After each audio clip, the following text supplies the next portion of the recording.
এই গরমে আমিও বা পিছিয়ে থাকবো কেন, ভাবলাম দার্জিলিং অনুভব করার জন্য বাড়িতেই একটা এসি কিনে ফেলি। যদিও বা দুদিন আগে চলে এসেছে এসিটা, কিন্তু আজকে দাদাভাই ইনস্টল করতে এসছে। অনেক দিনের শখ ছিল আমাদের যে একটা এসি কিনবো, আর আজকেই সেটা পূরণ হয়ে গেল। কিন্তু দাদাভাইরা অনেক যত্ন সহকারে কিন্তু আমাদের এসিটা আমরা অন্য দেয়ালে বসাবো ভেবেছিলাম, কিন্তু এই দেয়ালটা একটু প্রবলেম আছে, তাই ওই দেয়ালে আর বসানো হলো না। আরে এতটাই গরম পড়েছে যে আমার ছেলে মেয়ে সত্যি খুবই কষ্ট হতো।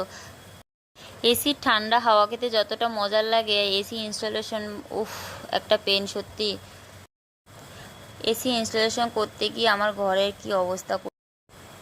আমরা ভেবেছিলাম যে আউটডোরটা ছাদে বসাবো, কিন্তু না, ছাদে আমাদের ঘরটা তো অনেকটা উঁচু, তাই ছাদে বসালে অসুবিধে হবে। তো বন্ধুরা, তোমরা কিন্তু অবশ্যই জানাবে যে আমাদের এসিটা কেমন হলো, এবং লাইক কমেন্ট সঙ্গে শেয়ার করতে কিন্তু একদম ভুলবে